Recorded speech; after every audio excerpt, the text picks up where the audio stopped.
अरे कितना कीमती समय मिला है, कितना कीमती समय मिला है, आप समझ नहीं पा रहे हैं, आप समझ नहीं पा रहे, पछताना पड़ेगा बाद में। थोड़ा समय विश्राम किया जाता है, इसको अभ्यास में डाल लो। कई वर्ष हो गए मध्याह्न में विश्राम नहीं, नींद का नहीं, थोड़ा शरीर स्वस्थ होने का, लेट जाना फिर बैठ जाना, फिर टहलना, फिर लेट जाना बैठ जाना, नींद का नहीं। रात्रि में 4 घंटे इसको लेटने के लिए देते हैं बस, बीमार स्थिति में।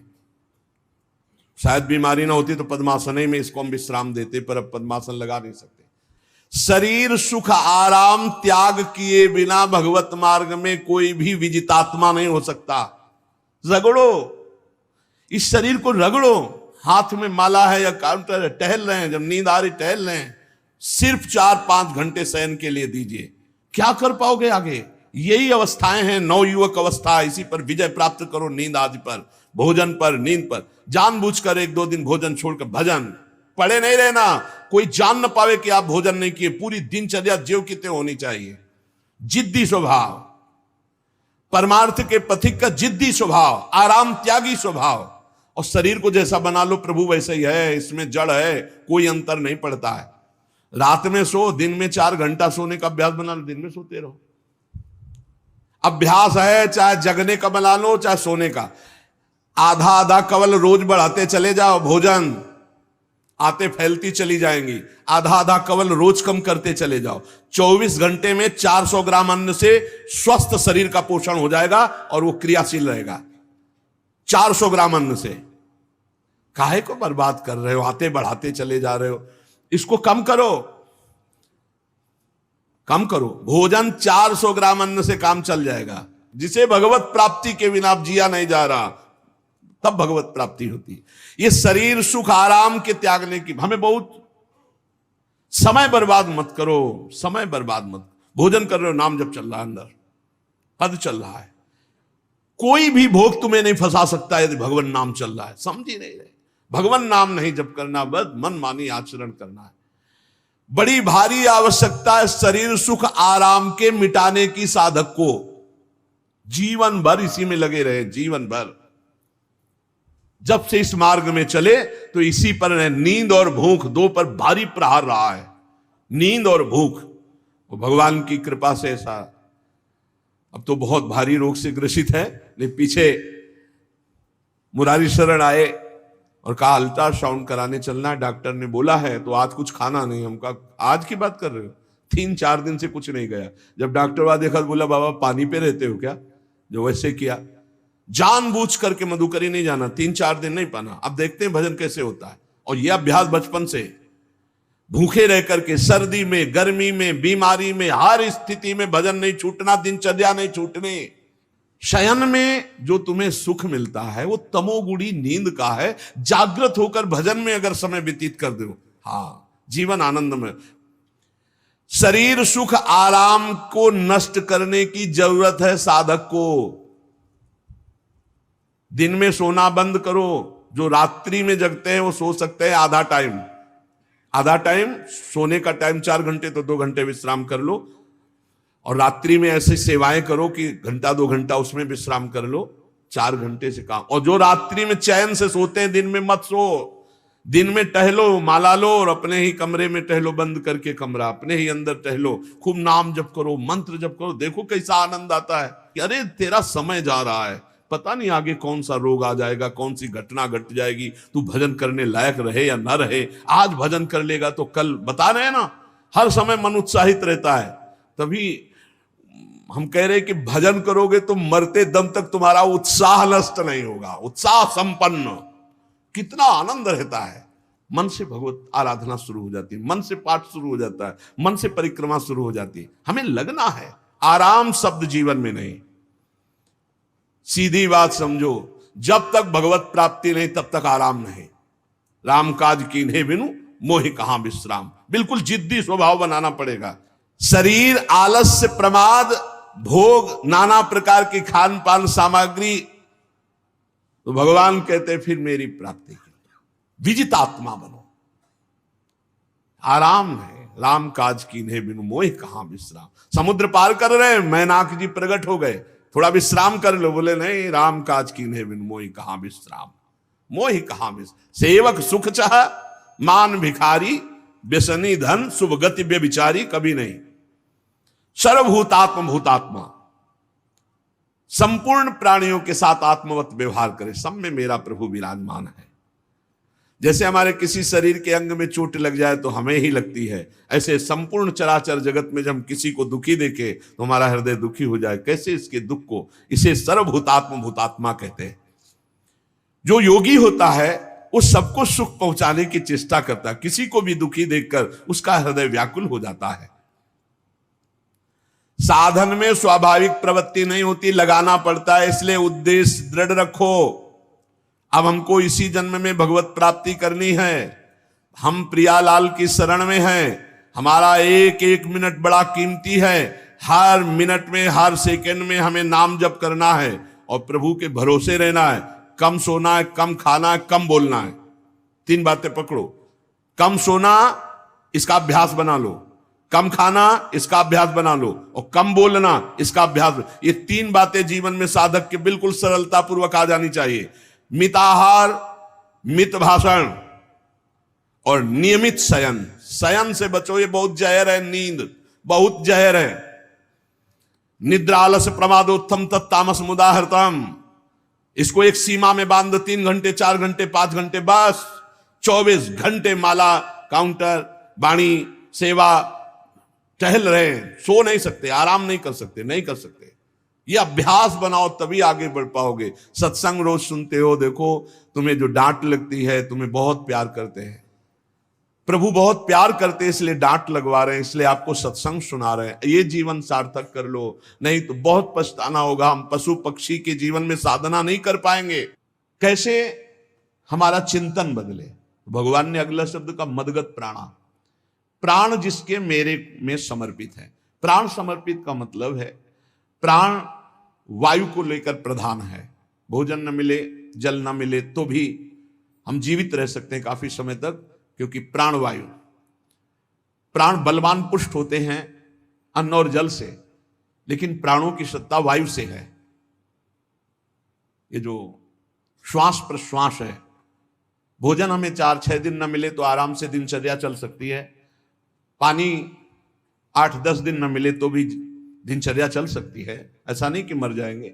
लेकिन 2 मिनट वायु ना मिले तो मर जाएंगे, 2 मिनट वायु ना मिले तो प्राण नष्ट हो।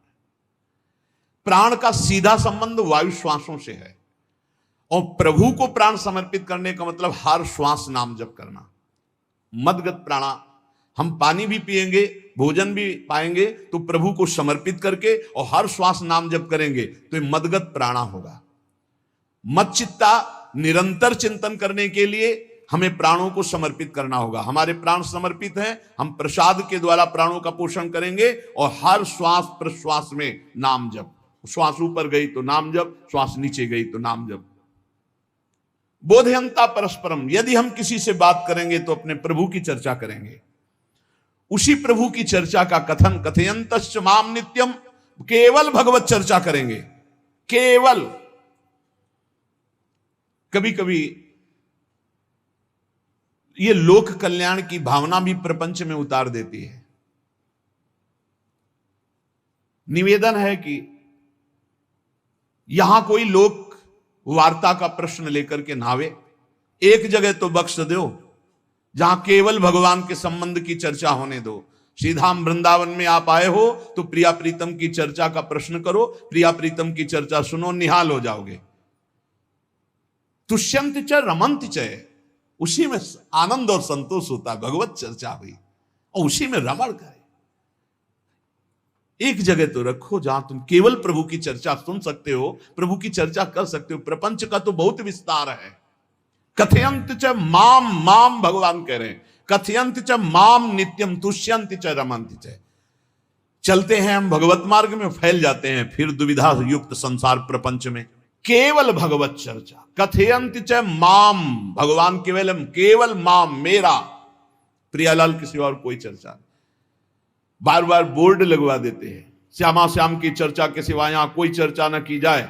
आपको अगर आशा है कि यहां से कोई काम बनते हैं तो हम पहले आपको बता देते हैं हम असमर्थ हैं, हमारे में कोई सामर्थ्य नहीं है, हम केवल प्रभु की चर्चा करते हैं, प्रभु का नाम जपते हैं, प्रभु के लिए जीवन है, बस इतनी बात है। जो प्रभु में डूबना चाहता है वो आए, स्वागत है। इसके अलावा ना कोई आशीर्वाद, ना कोई तंत्र मंत्र, ना कोई जंतुर, ना किसी भी तरह की कोई ढांढस वृत्ति बना सकते हैं कि जाओ तुम्हारा ये ठीक हो जाए, तुक्का लग जाए ठीक हो जाए, तुम्हारे भाग्य की बात है।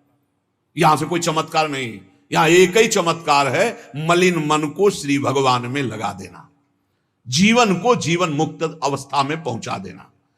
निर्विकारता की स्थिति प्राप्त करने के लिए साधु समागम है। भगवान का आदेश है, यदि मुझे अनुभव करना चाहते हो, इसी जन्म में परमानंद की प्राप्ति करना चाहते हो, तो मय्ये वो मन आदत्स्व मयि बुद्धिम निवेश है। कैसे करोगे? तो भगवान कह रहे मत चित्ता, मेरे में चित्त लगाओ। चित्त कैसे लगेगा? चूंकि हम प्राणों से बहुत प्यार करते, देह प्राण ते प्रिय कछु नाही, इसलिए भगवान को कहना पड़ा प्राण मेरे को समर्पित करो। कैसे समर्पित करें? जो खाओ पियो भगवान को भोग लगा के, और रात दिन नाम जप में, हर श्वास में भगवत चिंतन। अगर वार्ता करनी तो बोधयंता परस्परम कथयंतश्च माम नित्यम, केवल मेरी चर्चा। बड़ा दुर्लभ हो रहा है, भगवत चर्चा होना बड़ा दुर्लभ हो रहा है भैया। ये सब सुनहु भरत भावी प्रबल, बिलख कहो मुनिनाथ, हानि लाभ जीवन मरण जस अपजस विधिहात। जब कर्मों का फल भोगने का आया तो महात्मा जी, और जब पाप कर्म करने जा रहे थे तो पूछ लेते हमसे कि हम पाप कर्म करने जा रहे हैं, आपकी अनुमति है क्या? तब नहीं, तब किसी ना भगवान की याद की, न गुरु की याद की, मनमानी आचरण किए। तो अब भोग आया है, अब भोग लो, उसको भोगना पड़ेगा, वो यही मिलेगा तुम्हें। पति पत्नी परिवार संसार मित्र, इन्हीं में सब कलह अशांति मारपीट नाना प्रकार का। अरे पूछो मत, भगवान के चरणों का जब तक आश्रय नहीं लोगे तो यहां का ये प्रेम विवाह, यहां का प्रेम तुम्हें शांति प्रदान नहीं कर सकता। भगवत भाव रखोगे, हर परिस्थिति को शांति पूर्वक निर्वाह। ये जीवन काटना भी एक कला है। मनुष्य जीवन कोई पशु जीवन नहीं है। अगर अध्यात्म नहीं तो आप इसको जी नहीं सकते, आप इस जीवन को नहीं जी सकते। अशांत रहोगे, क्लेशित रहोगे, परेशान रहोगे। जीवन की कला है द्वंद्वों में समता, संपूर्ण जगत में रहते हुए ममता रहित हो जाना, संपूर्ण क्रियाएं करते हुए अहंकार रहित हो जाना। अभी जीवन मुक्तता का आनंद आ जाए तो मत चित्ता मदगत प्राणा बोधयंता परस्परम कथयंत च माम नित्यम तुष्यंत च रमंत च। हमारा उद्देश्य भगवत प्राप्ति का है। जो भगवत संबंध से भगवत प्राप्ति करना चाहता है उसके लिए दरबार खुला है, फ्री है, कोई फीस नहीं है, कोई शर्त नहीं है। तुम कौन हो, कहां के हो, कोई मतलब नहीं। आपका केवल संबंध भगवान के संबंध से वार्ता होगी तो यहां हो सकती है। इसलिए सावधानी होकर हमारे समय को निरर्थक ना किया जाए। बहुत कीमती समय, जब प्रश्न होता है तो फिर उस पर चर्चा करनी ही होती है। हमें सिर्फ भगवान का आदेश है, कथयंतश्च माम नित्यम तुष्यन्ति च रमन्ति च, उसी में संतोष करना, उसी में रमण करना है। हमारा भरण पोषण श्री प्रिया जी से होता है, किसी व्यक्ति से नहीं होता है। हमारे यहां श्री श्यामा श्याम विराजमान है, उनका पूरा जगत है। तुम्हारी बुद्धि में मेड़ है, भेदभाव है, उनके लिए भेदभाव नहीं। सब मम प्रिय सब मम उपजाए, तो हम अपने स्वामी के अनुसार चलेंगे। सब मेरे प्राणनाथ श्यामा श्याम के जन हैं। कोई भी हो, इतना ना छोटा ना इतना बड़ा, ना इतना प्रिय ना इतना अप्रिय, सब बराबर हैं। एक तरफ चाहे गुणात्मा गुण से युक्त महात्मा, और एक चाहे दुरात्मा दुर्गुणों से युक्त, दोनों को ऐसे दुलार करके श्री जी की तरफ बढ़ाने वाला मार्ग ये मार्ग यहाँ का है। कथयंत च माम नित्यम तुष्यन्ति च रमन्ति च तेषाम सतत युक्ता नाम भजताम प्रीति पूर्वकम। जो सतत प्रेम पूर्वक मेरा भजन करता है, भगवान कह रहे ददामि बुद्धि योगम तम, उसकी बुद्धि का योग मैं करा देता हूं। ये खास बात हुई, लगाने की चेष्टा हमने की मन बुद्धि को, और भगवान आकर मन बुद्धि में विराजमान हो गए।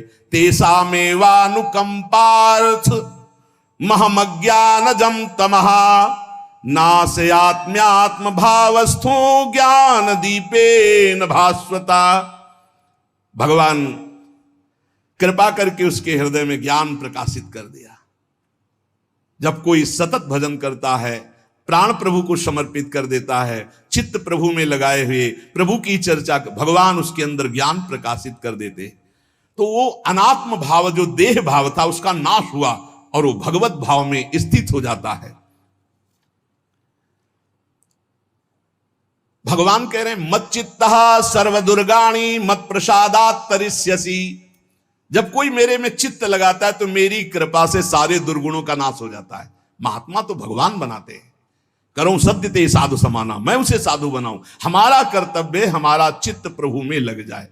मेरा चिंतन करो, भगवान का आदेश है, बस खास बात है चिंतन। हमारी प्रारंभ से विशेष श्रद्धा इसी बात में रही गुरु शब्द पे कि रात दिन कोई भी चेतना युक्त क्षण ऐसा ना जाए जिसमें भगवत विमुख होता हो। बस इसी बात की साधना जीवन भर रही। प्रारंभ में गुरुदेव ने कह दिया जब तक चेतना है तुम्हारे में तो तुम्हारा जागृत अवस्था का चेतना युक्त एक भी क्षण व्यर्थ नहीं जाना चाहे। तो गुरु कृपा से यही प्रयास रहा है कि हमारा एक भी मिनट भगवान से विमुख न जाए। पूर्व में ऐसी स्वभाव वृत्ति बनाई थी कि लोगों को ये शंका होती थी कि ये बोल पाते हैं कि नहीं बोल पाते हैं, अर्थात इनके वाणी है कि नहीं है। मूक, मौन, जटाओं का बोझा, एक वस्त्र, बस शांत। बुलाया गया, घंटा बजा तो पहुंच गए, प्रसाद लिए, उसमें एकांत, हर समय मंत्राग। कथा में बैठे हैं, अनुकूल वचन आया तो सुन लिया, नहीं पूरा का पूरा सत्संग ऐसे ही चला गया। हमारा मंत्र चल रहा है, एक क्षण भी मंत्र से विलग नहीं।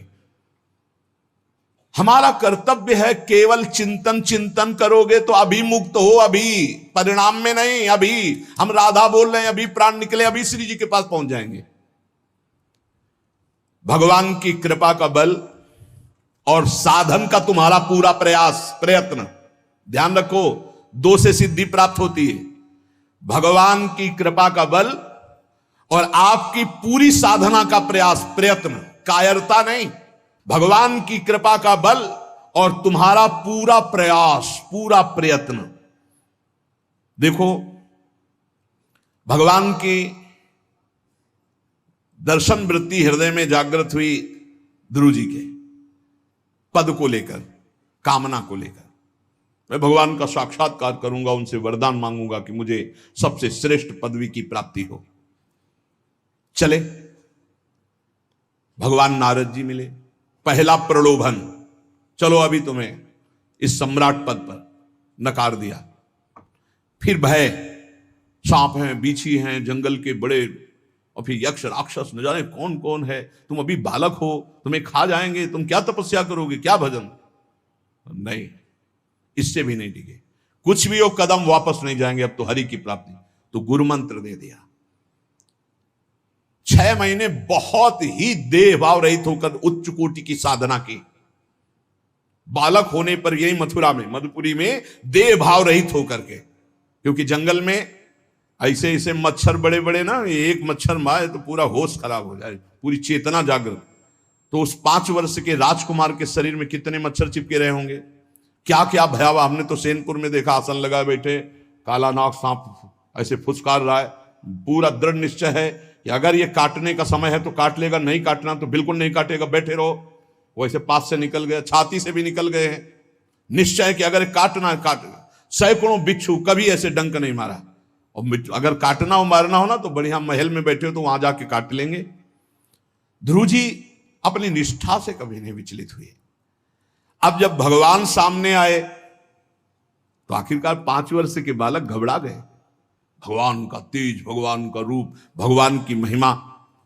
भगवान मुस्कुराए, कृपा दृष्टि से देखे, बल मिला, भगवान को देख पा रहे हैं। अब मन में आया कि मैं स्तुति कैसे करूं, क्योंकि कोई ज्ञान तो है नहीं। भजन किया, भगवान की प्राप्ति हो रही, लेकिन अब कोई ऐसा ज्ञान तो है नहीं जिससे भगवान का स्तवन करे। भगवान की तरफ देख करके कुछ कहना चाहते हैं, पर क्या भगवान को कहें ये ज्ञान नहीं। तो भगवान ने अपने ज्ञान स्वरूप शंख का ध्रुव जी के कपोल पे स्पर्श करा दिया। जो भगवान कह रहे, ज्ञान तो मेरी कृपा से होता है। अभी पीछे श्लोक में भगवान ने कहा, तेसा मेवानुकंपार्थो महमक ज्ञानजम तमः नाशयाम्यात्म भावस्थो। अनात्म भाव का ये जो आत्मस्वरूप अनात्म देह में भाव आ गया है, इसके नाश का जो ज्ञान होता है ये भगवान की कृपा से होता है। जे भी संग छुआया दिव्य ज्ञान और भगवान की दिव्य स्तुति की। तो ये देखा जाता है कि भगवान की कृपा से ही साधक में दिव्यता आती है, दिव्य ज्ञान आते हैं। पर प्रयत्न अपना होना चाहिए, प्रयत्न था तभी तपस्या में आए, नहीं तो प्रलोभन में फंस जाते या भय में डर जाते। ना प्रलोभन में फंसे चक्रवर्ती सम्राट पद देने पर, और ना भय में फंसे कि सांप बिच्छी और सिंह खा जाएगा, इससे भयभीत नहीं हुए। और प्रयत्न इतनी जोर का किया, आप भागवत में पढ़ लीजिए, देह भाव रहित होकर कितना कठोर तप, 6 महीने में भगवत साक्षात्कार। आत्मबल, भगवत कृपा बल। ये मन है बहुत डराता है, कैसे जिएंगे, बुढ़ापे में कौन सेवा करेगा, क्या दुनिया का प्रपंच खड़ा कर देता है। इसको इसी ज्ञान से काटो, भगवान है ना, भगवान सब करेंगे, भगवान के लिए हमने जीवन दिया है, ये जीवन भगवान के लिए हार। अरे दिव्य हो जाओगे, रिद्धियां सिद्धियां हाथ जोड़े खड़ी रहेंगी। भगवान जानते हो क्या भगवान है। हम एक बार भगवान के नाम पर अपने आप को न्यौछावर तो करके देखें, पर यह अहंकारी जीव मानता नहीं है। ये अहंकार का बल लिए रहता है। आसुरी प्रकृति है ये अहंकार। अहंकारम बलम दर्पम कामम क्रोधम च संश्रिताः। जिसके अंदर ये आसुरी प्रवृत्ति अहंकार होता है, उसमें काम क्रोध लोभ ये भरपूर होते हैं। कहां से भगवत प्राप्ति हो। जहां ये दुश्मन रहते हैं वो घर तो तुमने सुरक्षित दे रखा है दुश्मनों को। आसुरी प्रकृति को तुमने, अहंकार को अपना स्वामित्व दे रखा है। मैं वो अहंकार जिसके साथ प्रकृति लगती है। जब अहंकार और बढ़ जाता है तो ईश्वरोहम अहम भोगी सिद्धोहम बलवान सुखी। तरंग से समुद्र नहीं होता, समुद्र से तरंग होती है। हम जितने भी हैं सब तरंग हैं उस परमात्मा की। वायु विकार नष्ट हुआ, समुद्र में ही लीन हो गए, ये बात है। लेकिन एक तरंग समुद्र नहीं पैदा कर सकती। एक सूर्य चमक रहा है, कोई बन के सूर्य दूसरा चमक के दिखाए। बहुत सावधानी से उपासना करो। ये अहंकार, भगवान कह रहे हैं, भगवान ये जो अहंकारम बलम दर्पम कामम क्रोधम च संश्रिताः, इस अहंकार को नहीं मिटाया तो ये अनुभव कराने लगता है और चार बोलने लगते हैं कि आप तो भगवान हैं। तो धर्म सम्राट करपात्री जी, इतने सिद्ध महापुरुष, और विश्वेश्वर विश्वनाथ जी की स्थापना करके रात दिन आराधना, काशी में बड़े बड़े सिद्ध महापुरुष भगवान शिव की आराधना करते, बड़े बड़े सिद्ध महापुरुष भगवती अम्बा की आराधना करते। ये कौन सा ज्ञान प्रकट हो जाता है जो भगवत स्वरूपों का अपमान होने लगता है। मुझे यही समझ में नहीं आता। गुरु रूप से हमें शास्त्र के आचरण देने आए, मनमानी भ्रष्टाचार सिखाने नहीं आए। आज तक कभी कहीं भी भगवत स्वरूपों का अपमान महापुरुषों द्वारा नहीं हुआ। महापुरुष और भगवान में अंतर नहीं, पक्का मुझे विश्वास। हम तो चराचर जगत को भगवत स्वरूप मानते हैं, लेकिन आचरण कराने के लिए आचार्य गुरुदेव जैसे चले हैं वैसे ही चलना होता है। सदैव संतों ने अपने को अधम और तुच्छ और नीच कहा है। हनुमान जी जैसा कोई ज्ञानी, महाबली, कोई त्यागी, कोई ब्रह्मचारी, बैरागी, हनुमान जी जैसा कोई त्रिभुवन में द्वितीय हुआ हो तो बता दो। अतुलित बलधामम हेम शैलाभदेहम दनुजवन कृशानुम ज्ञानिनाम अग्रगण्यम। अरे जय गिर चरण दे हनुमंता चले सुगा पाताल तुरंता। हजार हजार को पकड़ के कछु मारिस कछु मर्दिस कछु मिले से धरि धूरी। अब विभीषण जी से कैसे परिचय बता रहे हैं।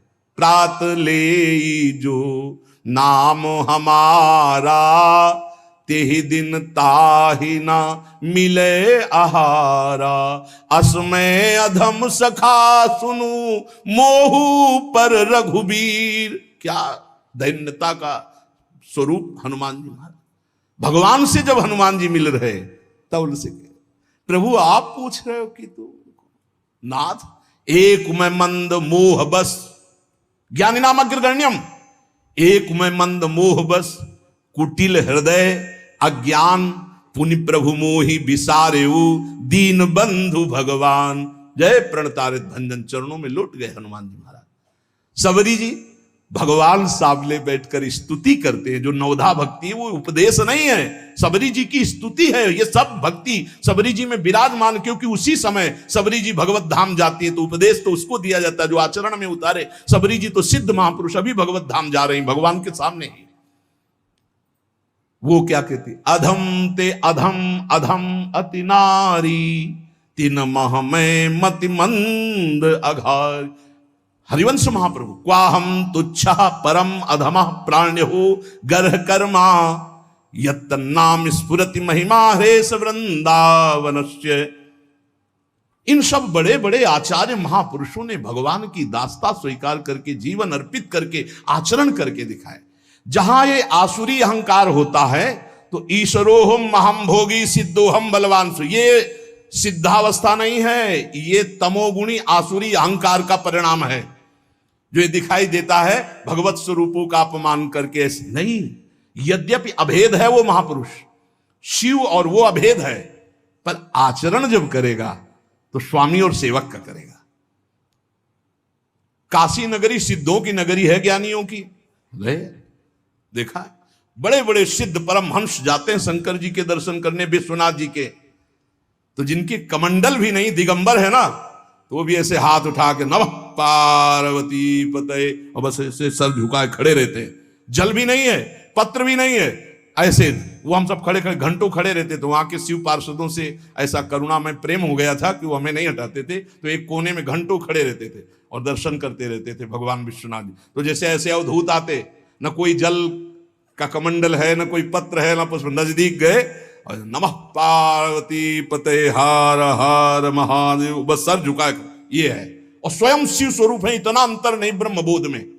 भक्तों में भी कभी कभी आम प्रकट होता है, वो वाणी से आपको दिखाई देगा, लेकिन वो आसुरी अहंकार नहीं होता, ध्यान रखना। ये उनका भागवतिक बल होता है, ये आसुरी अहंकार नहीं होता। जैसे जनक जी की सभा लगी हुई है, भगवान श्री राम लक्ष्मण जी विराजमान है विश्वामित्र जी के समीप, बड़े सौम्य भाव से। जनक जी महाराज ने देखा कि बड़े बड़े वीर आए, पर धनुष यज्ञ में धनुष को, अजगों को कोई उठा ही नहीं पाया, खंडन की तो बात जाने दो। रावण बाणासुर आया, आरती प्रणाम करके चले गए। अब आशा ही खत्म हो गई, कोई उठाने वाला ही नहीं। तो उन्होंने कहा वीर विहीन मही मैं जानी। अब मैं आज जान गया कि पृथ्वी वीरों से रहित हो गई। अगर मैं ऐसा जानता कि इस भूमंडल में कोई वीर ही नहीं अजगों का खंडन करने वाला, तो मैं ऐसा प्रण नहीं लेता, मेरी जान की कुंवारी रह जाएगी। ऐसे विकल होके वीर विहीन मही मैं जानी। जनक जी ने इतनी बात जेव ही कही तो लक्ष्मण जी कूद पड़े सिंह शावक की तरह उछलकर, और कहा कि जहां रघुकुल भूषण भगवान श्री राम विराजमान हो जनक, ये बड़ी तुमने निराशापूर्ण बात कैसे कह दी? तुमने ऐसी बात कह दी जहां रघुकुल भूषण भगवान श्री राम विराजमान है। ताल ठोकी और कहा अगर इनका इशारा हो जाए, समझो, जो तुम्हारी अनुशासन पाऊं, कंदुकी ब्रह्मांड उठाऊं, काचे घट जिमी डारों फोरी, सकऊं मेरु मूलक जिमी तोरी, कमल नाल जिमी चाप चढ़ाऊं, जो जन सत प्रमाण ले धाऊं। हे जनक, जहां रघुनाथ जी विराजमान होते वहां ऐसी बात नहीं कहते। तुमने ऐसी बात कैसे कह दी?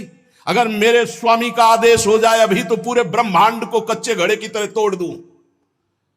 ये अजगौ पुराना 100 योजन एक बार में दौड़ते हुए जाऊं और इसको ऐसे कमल लाल की तरह तोड़ दूं, मेरे स्वामी का आदेश हो। यह अहंकार नहीं है। पहली बात कही, जो तुम्हार अनुशासन पावो, अगर मेरे प्रभु श्री राम की आज्ञा हो जाए। और लक्ष्मण जी ने एक बात और कही कि तोरों छत्रक दंड जिमि तव प्रताप बलनाथ। आज के बाद कभी धनुष स्पर्श नहीं करूंगा यदि मेरी बात झूठी हो जाए। आपके प्रताप से इसे बरसाती छत्ते की तरह तोड़ दूं इस अजगौ को, अगर आपका आदेश हो। तव प्रताप बलनाथ, यह अहंकार नहीं है, यह भक्त का भगवत प्रताप है। दशानन कह रहा है, अरे मुझे क्या भय, तेरी सभा में अगर कोई वीर हो तो मेरा पैर उठा दे। मैं राम जी का एक छोटा सा सेवक हूं, तू मेरे प्रभु को बार बार मनुष्य कह रहा है, मैं जिनका सेवक हूं। तेरी सभा में तू जो अपने सभा बलों के बल पर बलवान होकर कहता है कि ये सब आहार है, तो मैं उनका एक छोटा सा दूत हूं। अगर कोई मेरा पैर उठा दे तो जानकी जी को राम जी हार जाएंगे, वापस चले जाएंगे। राम प्रताप सुमिरपन रूपा। सभा में पैर हाहाकार मच गया। जब स्वयं दशानन उठा, मारा घूसा, 4 मुकुट राम जी के चरणों में गए। राम जी के चरणों में झुक, तब तेरे बचेगा, मेरे चरणों में झुकने से नहीं। कोई उठा नहीं पाया। ये अंगत का अहंकार नहीं, ये भक्त का भगवत प्रताप होता है। राम प्रताप सुमेरी पर्ण रूपा। राम प्रताप हरिवंश प्रताप जानत है, हरिवंश प्रबोध प्रमाणत है, हरिवंश सर्वस्व है तिनके, सुख संपत्ति दंपति जो जिनके।